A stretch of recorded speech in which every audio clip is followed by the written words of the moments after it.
கிறிஸ்துவில் பிரியமானவர்களே, இந்த நாளுக்கென்று தேவன் நமக்கு அருளியிருக்கிற ஜீவ வார்த்தை ஏசாயாவின் புஸ்தகம் 59வது அதிகாரம் 19வது வசனம்.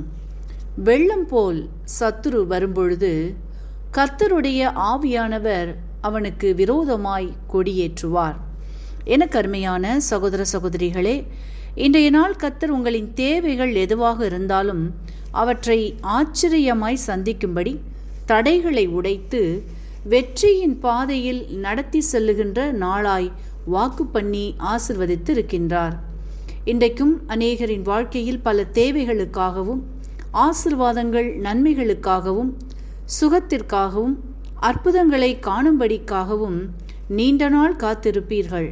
அதற்கான முயற்சி செய்த இடத்திலிருந்து நல்ல பதிலுக்காகவும் நன்மைகளுக்காகவும் காத்திருந்து பதிலேதும் வராமலும் நன்மைகள் ஏதும் காண முடியாமல் இனிமேல் இது நடக்குமா, முடியுமா என்ற கேள்விகளுடன் எதிர்பார்ப்புகளுடன் கலங்கிய இருதயத்தோடு காத்திருப்பீர்களானால் இன்றைக்கு கர்த்தர் சொல்லுகின்றார், ஆச்சரியமாய் உங்கள் தேவைகளை நான் சந்திப்பேன் என்றும் நீங்கள் எதிர்பார்த்திருக்கின்ற இடத்திலிருந்து நல்ல பதிலையும் எதிர்பாராத இடத்திலிருந்து நன்மைகளையும் இன்றைக்கு கேட்பீர்கள், பெற்றுக்கொள்ளுவீர்கள் என்று வாக்கு பண்ணுகின்றார்.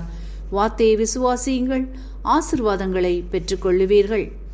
இன்றைக்கும் நாம் 1 சாமுவேலின் புஸ்தகம் 17வது அதிகாரத்தை வாசிக்கையில் அங்கே தாவீதை குறித்து பார்ப்போமானால், தாவீது இராணுவத்தில் இருக்கும் தன் அண்ணன்மார்களுக்கு உணவு எடுத்துக்கொண்டு செல்கிறான். அப்பொழுது பெலிஸ்தரின் இராணுவ கூட்டத்திற்கு தலைமை வகித்த கோலியாத் என்ற மனுஷன் இஸ்ரவேல் ஜனங்களை 40 நாள் வந்து பயமுறுத்தியும் நிந்தையான வார்த்தைகளை பேசியும் வந்திருந்தவனை தாவீது சந்திக்க நேரிடுகிறது. அப்பொழுது கோலியாத்திற்கு நேராய் புறப்பட்டு போய், சேனைகளின் கர்த்தராகிய நாமத்தின் பேரில் உன்னிடத்தில் வருகிறேன் என்று சொல்லி, இன்றைய தினம் கர்த்தர் உன்னை என் கையில் ஒப்புக்கொடுப்பார் என்று விசுவாசித்து ஒரு கூழாங்கல்லினாலே பெலிஸ்தனை மேற்கொண்டு அவனை மடங்கடித்தான் என்று நாம் வாசித்தறிகின்றோம். இன்றைக்கும் உங்களுடைய வாழ்க்கையிலும் கூட கோலியாத்தை போன்ற சூழ்நிலைகள், சோதனைகள் அனுதினமும் வந்து பயமுறுத்தியும் கெர்ஜித்து கொண்டும் இருப்பதனால் கலக்கத்துடன் என்ன செய்வதென்று தெரியாதவர்களாய் காணப்படுகிறீர்களா? பயப்படாதீர்கள். அன்றைக்கு தாவீதின் கரத்தில் இருந்ததோ சிறிய கூழாங்கல்தான், ஆனால் அவன் வீழ்த்தியதோ பெரிய பலசாலியை. எப்படியெனில் கடுகளவு விசுவாசம் மலையை பெயர்த்திடும் என்பது உறுதி. சிறிய கல்லில் பெரிய தேவனை பார்த்தான். தாவீதின் நம்பிக்கை முழுவதும் கர்த்தரின் பேரில் இருந்தது. கையில் உள்ள சிறிய கல் தாவீதின் நம்பிக்கையினால் விஸ்வரூபம் எடுத்தது, பெரிய கோலியாத்தை வீழ்த்தியது.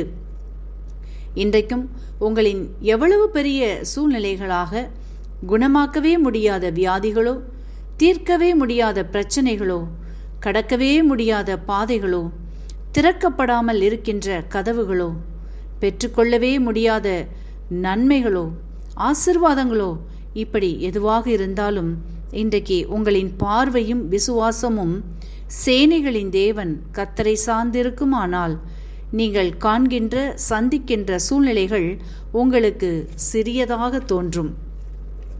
அன்று ஆடு மேய்த்து கொண்டிருந்த தாவீதுக்கு உதவின அதே தேவனின் வல்லமை, மகிமை இன்றைக்கு உங்களோடும் இருக்கின்றது என்பதை விசுவாசிக்கும் பொழுது கோலியாத்தை போன்று கெர்ச்சிக்கின்ற எவ்வளவு பெரிய சூழ்நிலைகளையும் நீங்களும் எதிர்கொள்ளவும் முடியும், வென்றுவிடவும் முடியும், வெற்றி பெறவும் முடியும்.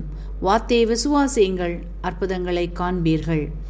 வெள்ளம் போல் சத்துரு வரும்பொழுது கர்த்தருடைய ஆவியானவர் அவனுக்கு விரோதமாய் கொடியேற்றுவார். ஆமேன். இன்றைக்கும் இந்த வார்த்தைகளை கேட்டுக்கொண்டு இருக்கின்ற உங்களில் யாரேனும் உங்களின் பாவங்களுக்காக மரித்து உயிர்த்தெழுந்த இயேசுவை அறியாமலும் விசுவாசியாமலும் இருப்பீர்களானால் இன்றைக்கு உங்களை ஒப்புக்கொடுத்து விசுவாசியுங்கள். உங்களின் பாவங்களும் மன்னிக்கப்பட்டு விடுதலையாகி ஆசிர்வதிக்கப்படுவீர்கள். இந்த வார்த்தைகள் மூலமாக கர்த்தர் இன்று உங்களை ஆசீர்வதிப்பாராக.